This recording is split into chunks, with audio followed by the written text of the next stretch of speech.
오늘 본문 말씀, 이 본문 말씀이 있는 에스라서와 느헤미야서는 원래 한 권의 책이었습니다. 그리고 배경이 같습니다. 두 책 모두 바벨론 포로 이후 유다로 돌아온 유대인들을 통해서 하나님의 일하심을 보여주고 있기 때문입니다. 본문을 들어가기 전 먼저 시대적 배경에 대해서 잠깐 살펴보고자 합니다. 이스라엘은 솔로몬 왕시대까지는 하나의 왕국으로 존재했습니다. 하지만 솔로몬의 아들 르호보암이죠. 르호보암 시대에 나라가 둘로 나뉘어지게 되죠. 솔로몬의 아들 르호보암이 다스리던 남유다, 그리고 여로보암이 초대 왕이던 북이스라엘로 나누어지게 됩니다. 그런데 이 두 나라, 북이스라엘과 남유다 왕국이 둘 다 망하게 되는 시기가 찾아오게 됩니다. 메소포타미아의 강대국, 제국으로 불리웠던 두 나라에게 멸망을 당하게 되죠. 그 나라가 하나는 어떤 나라죠? 네, 들렸습니다. 제 귀에는 분명히. 네, 하나는 북이스라엘을 멸망시켰던 아수르 제국이고, 그리고 또 다른 하나는 남유다를 멸망시켰던 바벨론 제국입니다. 감사합니다. 아수르 제국이 먼저 강성해서 북이스라엘을 멸망시켰는데 이때가 주전 722년경입니다. 그리고 이렇게 북이스라엘이 멸망하고 이후 약 136년 후에 주전 586년에 바벨론에 의해서 남유다가 멸망하게 됩니다. 유다 백성 가운데 대다수, 특히 지도자들과 지배 계급의 많은 사람들이 바벨론으로 다 포로로 끌려가게 되죠. 그리고 오랫동안 이스라엘 백성들의 연합과 종교의 구심점이었던 하나님의 성전이 완전히 폐허가 되었습니다. 그 안에 있던 귀중품들, 성전 용품들은 다 바벨론 사람들의 신전에 빼앗기고 말게 되죠. 이스라엘 나라 자체는 멀리 떨어져 있는 바벨론 제국의 한 지방의 행정구역으로 전락하게 되고 맙니다. 그리고 국가의 모든 주요 제도가 완전 대대적으로 폐지되면서 많은 사람에게는 유다와 유다만이 홀로 증거하던 그 종교까지 역사의 뒤안길로 사라졌고, 또한 그 당시 몇몇 이웃 국가들이 맞이한 운명과 똑같은 운명을 맞이한 것처럼 보였습니다. 50년의 이 이스라엘 바벨론 포로기의 시작이죠. 에스라서가 시작되는 지점은 주전 538년입니다. 포로살이 중에 있는 유대인 공동체의 운명뿐 아니라 전체 고대 근동의 역사에 이르기까지 중요한 변화를 알리는 해가 바로 이 해였습니다. 왜냐하면 몇 년 동안의 광범위한 정복 전쟁들을 이끈 후 곧 바로 단기간에 권력을 잡은 나라가 있었습니다. 그 나라가 어디냐? 바로 바사입니다. 이 바사의 고레스가 바벨론을 점령하게 되었기 때문입니다. 그리고 이전에 바벨론 제국 전체를 고레스가 통치하게 됩니다. 그래서 고레스가 통치하게 되면서 칙령을 내렸던 것이 바로 이스라엘 백성 포로들의 귀환입니다. 바사 제국하면 유명한 왕들 중 우리가 3명의 왕은 꼭 기억해야 합니다. 성경에 나오는 인물인데요. 누구일까요? 금방 말했던 고레스, 그리고 다리오, 맞습니다. 닥사스다, 맞습니다. 감사합니다. 이 세 왕은 에스라서와 느헤미야서에 등장을 하고 있습니다. 이름이 그래도 많이 익숙하시죠? 고레스, 다리오, 아닥사스다. 그렇죠? 이 3명은 바사 제국의 왕들입니다. 참고로 에스더서에 등장하는 아하수에로 왕이 있죠.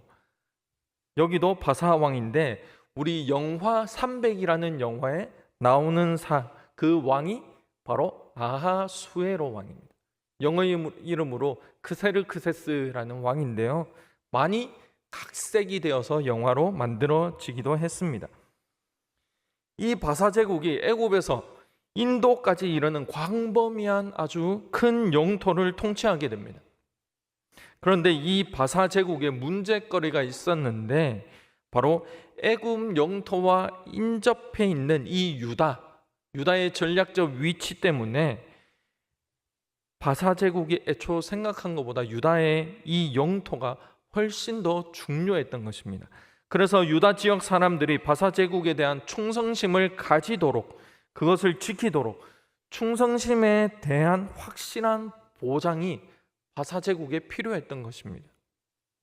그렇게 해서 자신들에게 이익이 된다면 바사 제국은 유다 사람들에게 종교적 그리고 사법적 영역에서 어느 정도 자치권을 인정함으로써 충성심을 얻는 그런 정책들을 시행했던 것입니다. 이전의 아수르와 바벨론처럼 압제적이고 잔인한 정책이 아닌 것이죠.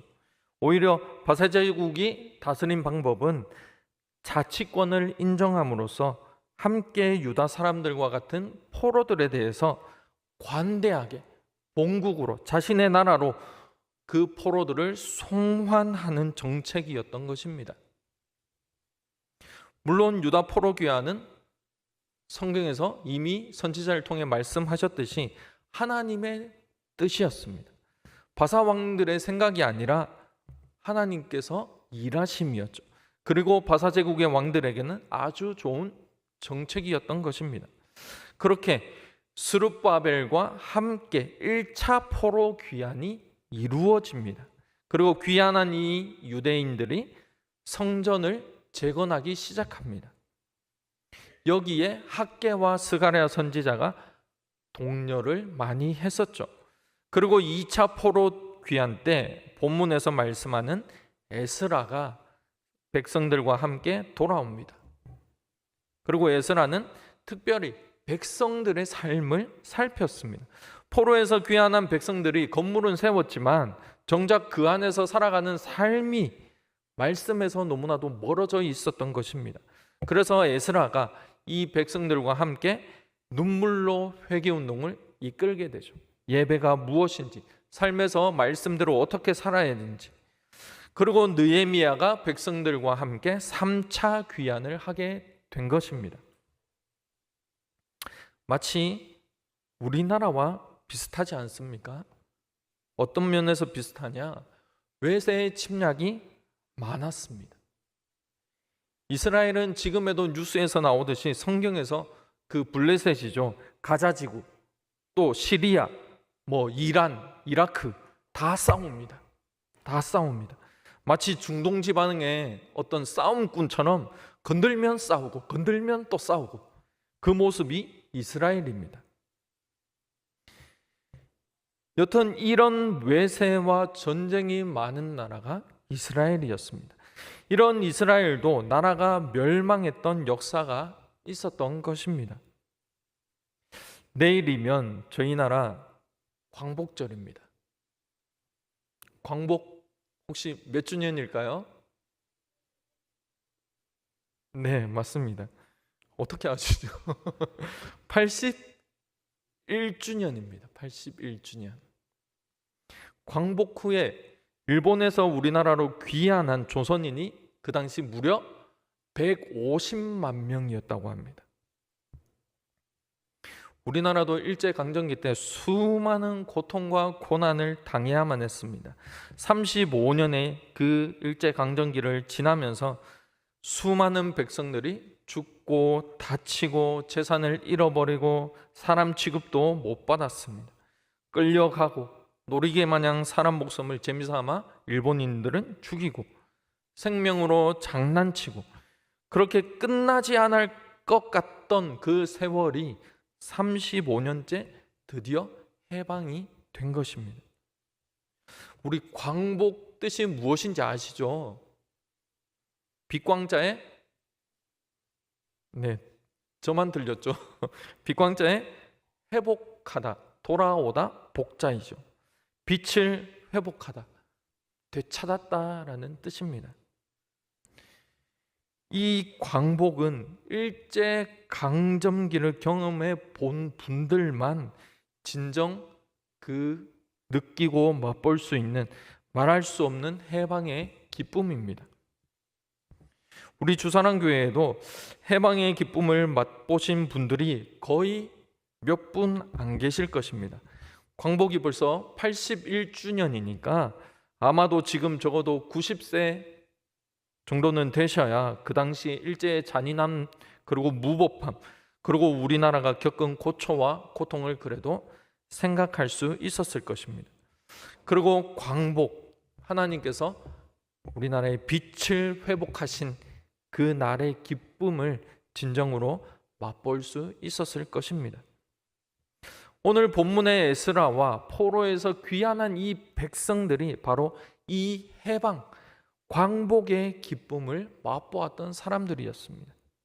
아까 언급했듯이 에스라는 2차 귀환에 함께 귀환했습니다. 1차 귀환자들은 1차로 귀환한 자들은 약 4만 9천 명이 넘습니다. 그리고 2차 귀환자들은 1,700여 명, 그리고 3차 귀환자들은 그들의 수가 기록되어 있지 않습니다. 스룹바벨의 1차 귀환자 4만 9천 명이 넘는 그들을 이끌고 먼저 귀환을 해서 우여곡절 끝에 하나님의 성전을 재건합니다. 그리고 하나님의 성전이 완공되죠. 2차 귀환자 1,700명을 이끌고 에스라가 귀환을 했습니다. 에스라는 공식적으로 하나님의 율법을 강화하기 위해서 행정장관의 위임을 받고 유다에 돌아온 것입니다.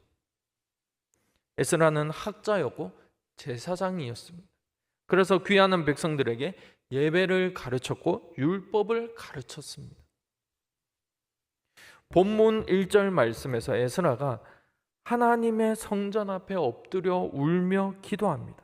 그리고 죄를 자복합니다. 여기에 많은 백성들, 귀환한 이 백성들이 크게 통곡합니다. 아니, 해방을 해서 돌아왔는데 기뻐해야 하는데 통곡하는 장면이 나오는 것이죠. 왜냐하면 본문 앞장인 에스라 9장에서 방백들이 에스라를 찾아옵니다. 그리고 에스라에게 이런 일이 있었다라고 알려주는데 에스라가 그 말을 듣고 기가 막혀 합니다. 에스라 9장 1절과 2절 말씀인데요. 화면에 뜹니다. 우리 같이 읽어보겠습니다. 시작. 이일 후에 방백들이 내게 나와 이르되 이스라엘 백성과 제사장들과 레위 사람들이 이 땅 백성들에게서 떠나지 아니하고 가나안 사람들과 헷 사람들과 브리스 사람들과 여부스 사람들과 암몬 사람들과 모압 사람들과 애굽 사람들과 아모리 사람들의 가증한 일을 행하여 그들의 딸을 맞이하여 아내와 며느리로 삼아 거룩한 자손이 그 지방 사람들과 서로 섞이게 하는데 방백들과 고관들이 이 죄에 더욱 으뜸이 되었다 하는지라. 말 그대로 혼합 결혼을 한 것입니다. 거기에 방백들과 고관들이 무엇이 되었다고요? 더 으뜸이 된 것입니다. 다시 말해 기독교 집안이 다른 종교를 믿는 집안과 결혼을 시키는 일에 부모가 앞장을 서고 특히 고위 직분에 있는 집안들이 더 열심을 냈다라는 것이죠. 이 말을 들은 에스라가 바로 회개하는 것이 아니라 넋을 잃은 사람처럼 하고 이렇게 됩니다.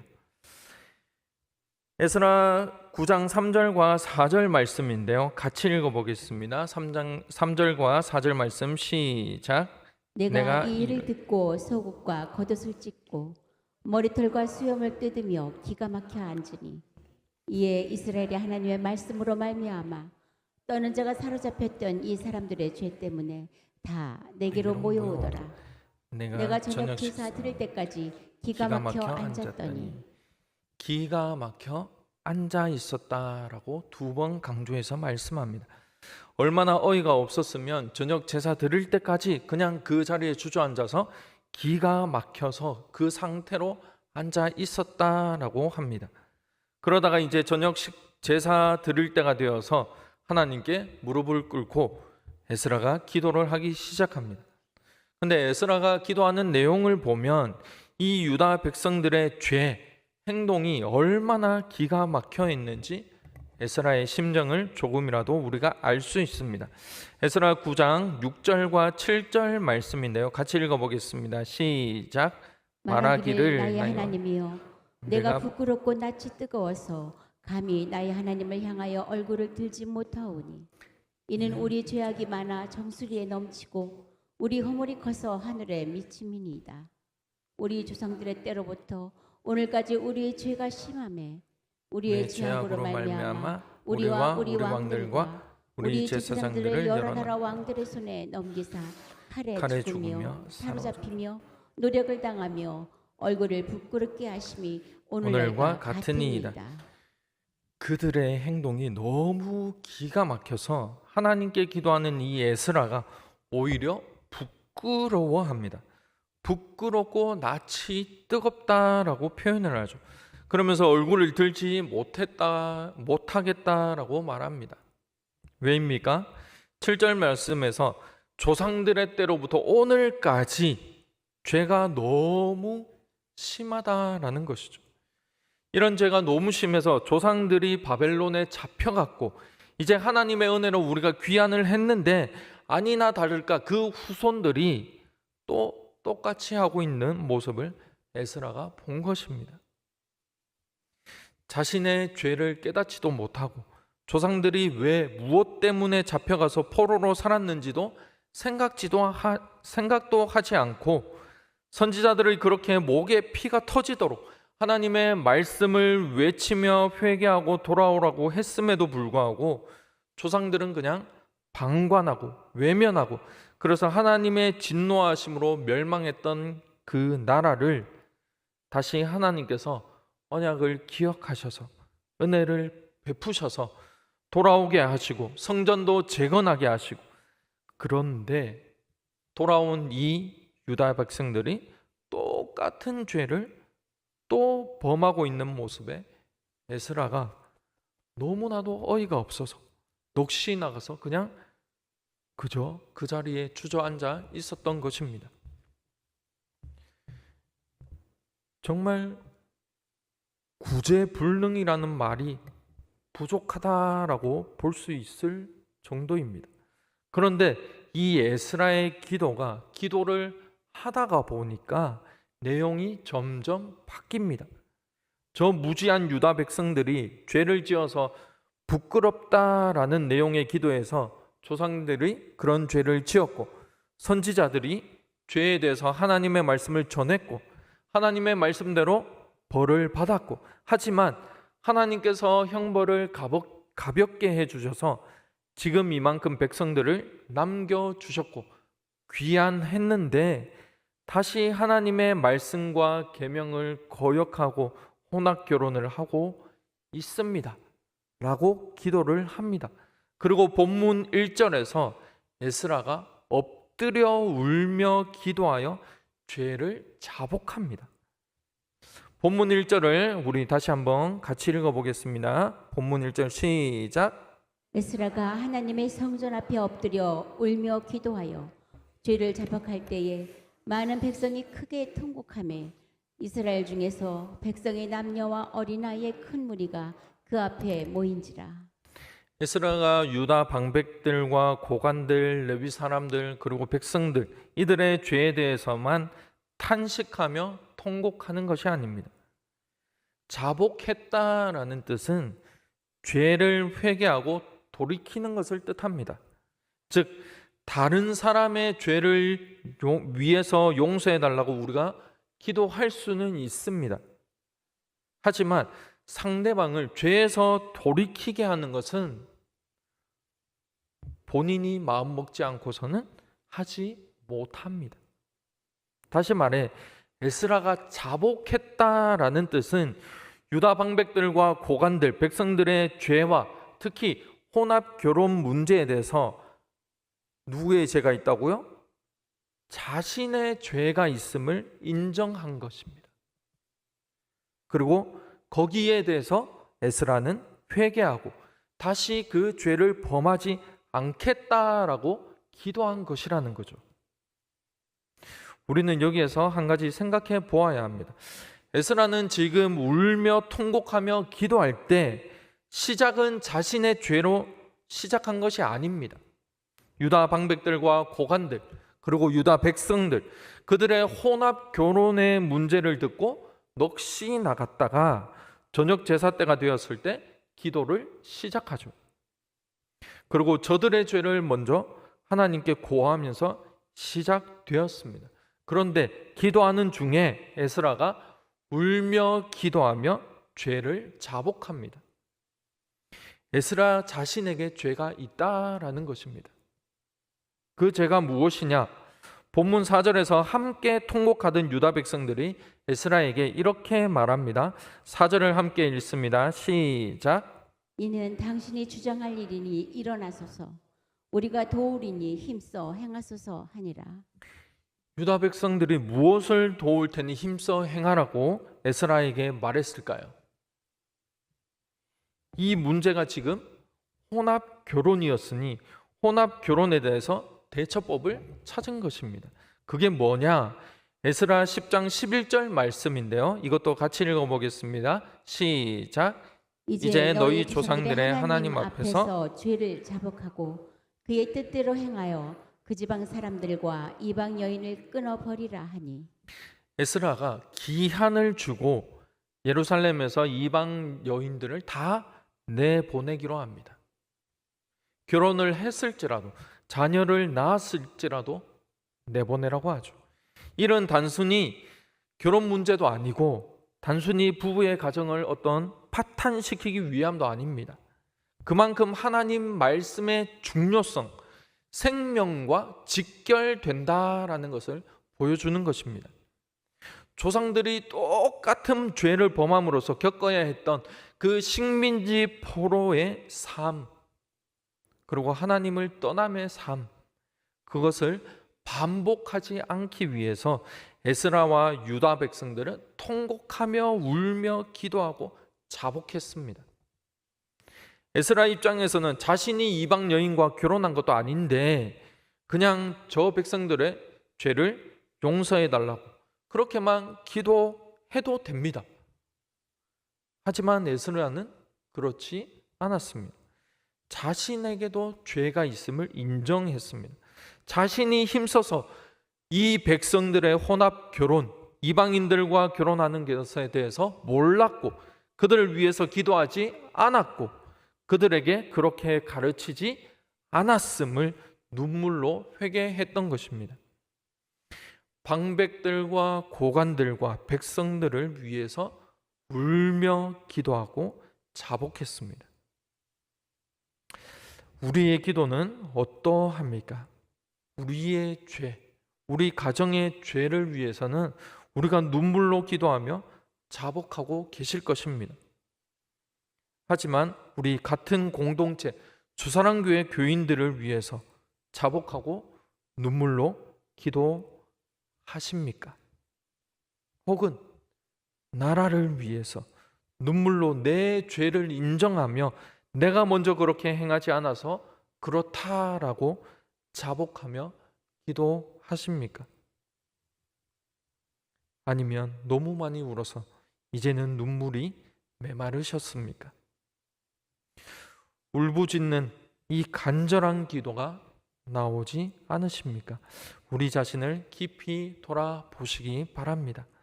우리 자신을 바르게 알고 우리의 죄의 깊이를 깊이 알 때 우리는 자복하지 않을 수 없습니다. 우리 모두 탕자의 이야기를 잘 아실 것입니다.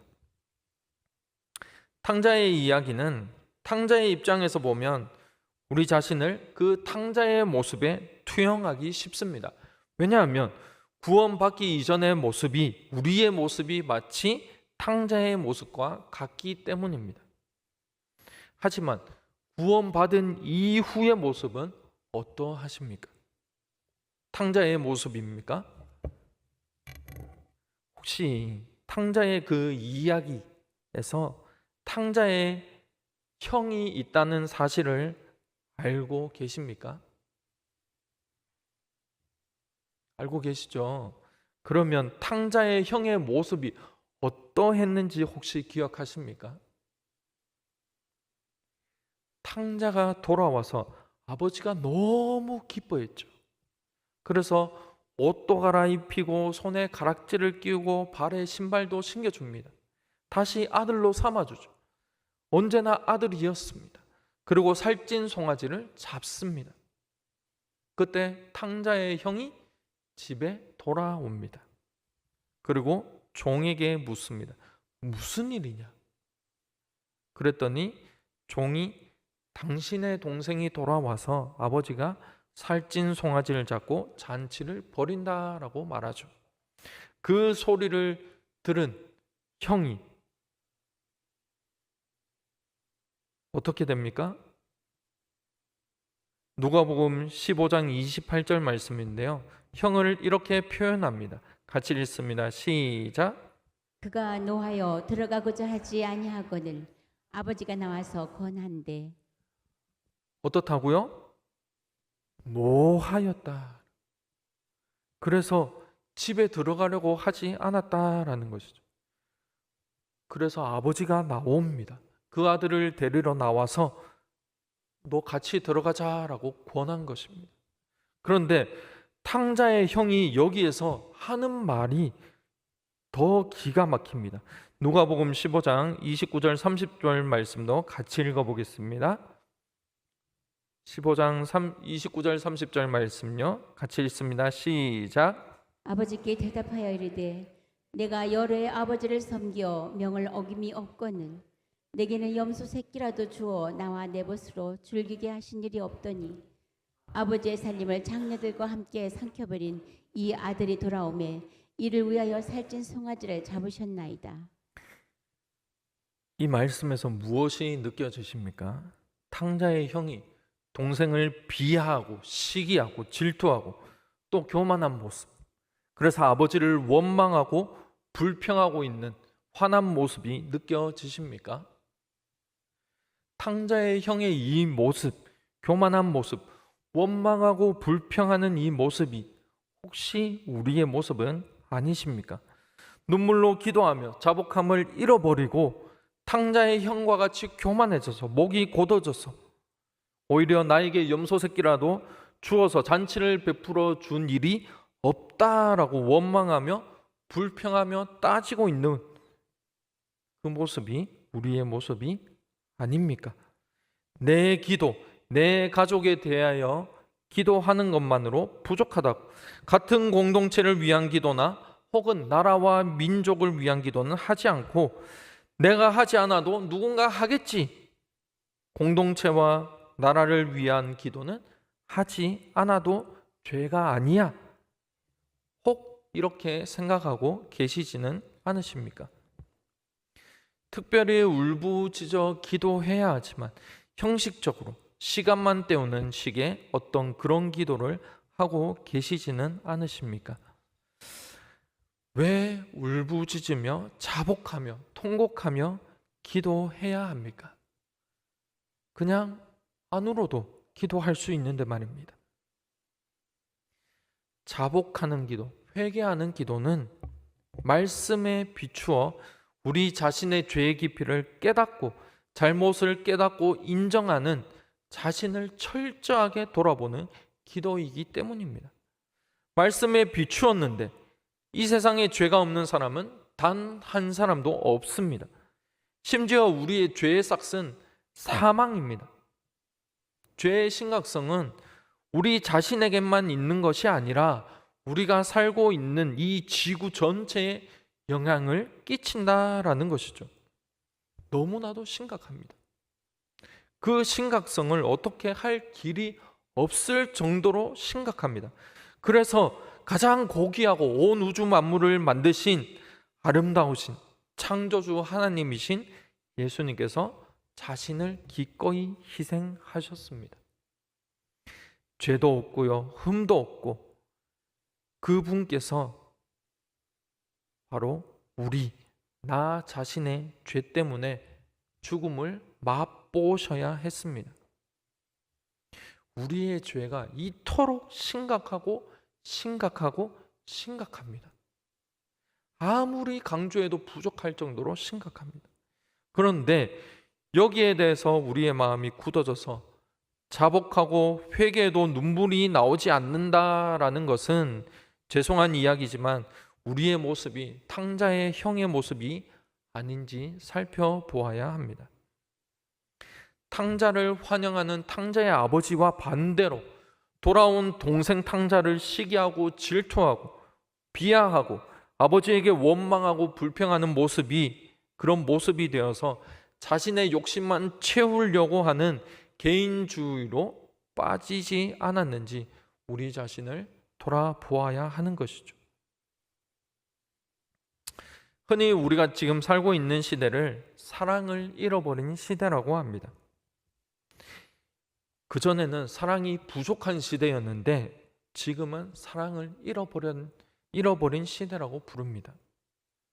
정말 개인주의가 심해졌고요. 도덕적인 모습도 많이 사라졌습니다. 오히려 무법한 세상이 되어가고 있습니다. 특히나 같은 교회 공동체 안에서도 사랑이 많이 식어진 모습들을 우리가 볼 수 있습니다. 물론 우리 주사랑교회는 아닐 거라고 봅니다. 네, 아멘이 안 나오는군요.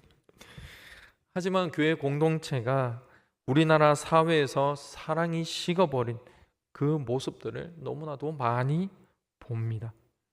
우리 모두 동의하실 것입니다. 교회가 사랑을 실천하여서 사회적으로도 그늘진 곳을 비추어주고 어려운 이들을 안아주고 힘들고 낯선 이들에게 손을 내밀어주고 사랑의 향기로 힘을 주었던, 그래서 우리나라 사회 전체를 행복하게 만들 것처럼 보였던 모습이 아직도 제 기억에는 생생합니다. 아마 많이 생각나고 그런 모습들을 그리워하시는 분들도 있으실 것입니다. 한국교회가 언젠가부터 그런 사랑의 향기를 많이 날리기보다는 행사와 사업이라는 어떤 톱니바퀴에 더 치우쳐서 그렇게 돌아가는 것처럼 보여지고 있습니다. 그런데 본질, 복음은 사랑입니다. 사랑을 떼놓고 복음을 볼 수가 없습니다. 예수님께서 십자가에서 자신을 내어주신 그 희생은 분명 사랑입니다. 사랑 없이 희생은 있을 수 없죠. 우리 자녀분들이 있으신 분은 더 공감을 하실 것입니다. 자녀들을 위하여 희생하는 그 희생, 사랑이 없이 할 수 있나요? 아니요, 없습니다. 마찬가지로 우리가 교회 공동체와 한국교회 그리고 이 나라 민족을 사랑한다면 지금 이렇게 죄가 넘쳐나고 사랑이 식어지고 있는 이 모습을 보고 어떻게 눈물이 마를 수 있겠습니까? 하나님께서 우리 나라 한국교회의 모습을 보고 얼마나 지금 슬퍼하고 계시는데 우리가 어찌 슬퍼하지 않을 수 있겠느냐라는 것이죠. 탕자가 돌아옴을 환영하고 기뻐 반겨야 하지만 그렇지 못하는 우리의 교만한 모습, 탕자의 형과 같은 그 모습을 오늘 버리시기 바랍니다. 우리 자신의 죄를 깊이 들여다보고 깊이 깨닫고 하나님의 사랑으로 만들어내신 그 구원의 은혜를 생각할 때 우리는 가정과 공동체 그리고 나라와 한국교회를 위하여 자복하며 눈물로 기도할 수밖에 없음을 기억하시기 바랍니다. 바로 우리가 그렇게 자복하며 기도해야 할 때가 바로 지금 이때입니다. 눈물로 자복하며 기도함으로 우리 주사랑교회 공동체와 한국교회 그리고 이 나라 민족을 더 사랑하게 될 줄 믿으시고 끊임없이 기도함으로 우리 삶의 모든 터전과 더 나아가서 이 나라와 한국교회를 사랑으로 점차 채워가시는, 그래서 우리 주변뿐만 아니라 우리의 가정, 우리의 사회, 우리의 이 지역 사회에까지 그 사랑을 채워가시는 우리 모두가 되시기를 간절히 소망합니다.